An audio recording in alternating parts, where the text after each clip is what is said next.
നമസ്കാരം. മലയാളി വാർത്തയിലേക്ക് സ്വാഗതം. പ്രിയപ്പെട്ട പ്രേക്ഷകരെ, എല്ലാവരും ഓണാഘോഷ തിമിർപ്പിലാണെന്ന് അറിയാം.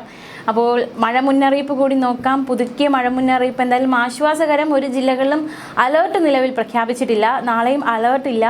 അപ്പോൾ എന്തായാലും വരുന്ന മണിക്കൂറിൽ തിരുവനന്തപുരം, കൊല്ലം, പത്തനംതിട്ട, ആലപ്പുഴ, കോട്ടയം, ഇടുക്കി, എറണാകുളം, തൃശ്ശൂർ, പാലക്കാട്, കണ്ണൂർ, കാസർഗോഡ് ജില്ലകളിൽ ഒറ്റപ്പെട്ട ഇടങ്ങളിൽ ഇടത്തരം മഴയ്ക്ക് മണിക്കൂറിൽ 40 കിലോമീറ്റർ വരെ വേഗതയിൽ ശക്തമായ കാറ്റിന് സാധ്യതയുണ്ട്. മറ്റെല്ലാ ജില്ലകളിലും ഒറ്റപ്പെട്ട ഇടങ്ങളിൽ നേരിയ മഴയ്ക്ക് സാധ്യതയുണ്ടെന്ന് കേന്ദ്ര കാലാവസ്ഥാ വകുപ്പ് മുന്നറിയിപ്പ് നൽകിയിരിക്കുകയാണ്. മാത്രമല്ല, ഇന്ന് ഇടിമിന്നലോടുകൂടിയ മഴയ്ക്ക് സാധ്യതയുണ്ടെന്ന് മുന്നറിയിപ്പുണ്ട്. 30 മുതൽ 40 കിലോമീറ്റർ വരെ വേഗതയിൽ ശക്തമായ കാറ്റിന് സാധ്യതയുണ്ടെന്ന് കേന്ദ്ര കാലാവസ്ഥാ വകുപ്പ് അറിയിച്ചിരിക്കുകയാണ്. ജാഗ്രതാ നിർദ്ദേശങ്ങളുണ്ട്.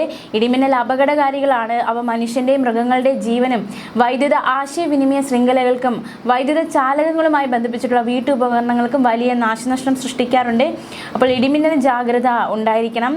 ഈ ഒരു ഇടിമിന്നൽ ആദ്യ ലക്ഷണങ്ങൾ കണ്ടു കഴിഞ്ഞാൽ തന്നെ വേണ്ട രീതിയിലുള്ള എല്ലാ തയ്യാറെടുപ്പുകളും നടത്തുക.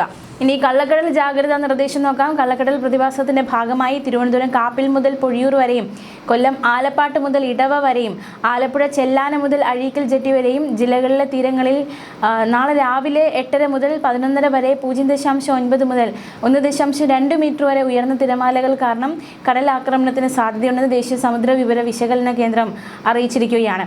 കള്ളക്കടൽ പ്രതിഭാസത്തിന്റെ ഭാഗമായി കന്യാകുമാരി തീരത്തും പുലർച്ചെ 2:30 മുതൽ രാത്രി 11:30 വരെ 1.1 മുതൽ 1.5 മീറ്റർ വരെ ഉയർന്ന തിരമാലകൾ കാരണം കടലാക്രമണത്തിന് സാധ്യതയുണ്ടെന്നും ദേശീയ സമുദ്ര വിവര വിശകലന കേന്ദ്രം അറിയിച്ചിരിക്കുകയാണ്. കടലാക്രമണത്തിന് സാധ്യതയുള്ളതിനാൽ മത്സ്യത്തൊഴിലാളികളും തീരദേശവാസികളും ജാഗ്രത പാലിക്കുക. കടൽക്ഷോഭം രൂക്ഷമാകാൻ സാധ്യതയുള്ളതിനാൽ അപകട മേഖലകളിൽ നിന്നും അധികൃതരുടെ നിർദ്ദേശാനുസരണം മാറി താമസിക്കണം.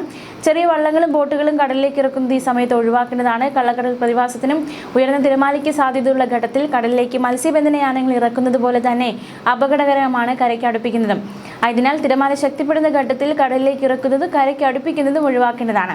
മുന്നറിയിപ്പ് പിൻവലിക്കുന്നതുവരെ ബീച്ചുകൾ കേന്ദ്രീകരിച്ചുള്ള വിനോദസഞ്ചാരം ഉൾപ്പെടെയുള്ള എല്ലാ പ്രവർത്തനങ്ങളും പൂർണ്ണമായും ഒഴിവാക്കേണ്ടതാണ്.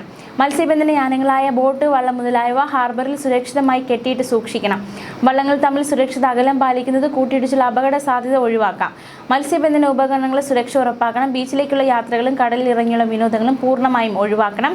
തീരശോഷണത്തിന് സാധ്യതയുള്ളതിനാൽ പ്രത്യേക ജാഗ്രത പുലർത്തുക. ന്യൂസ് ഡെസ്ക്, മലയാളി വാർത്ത.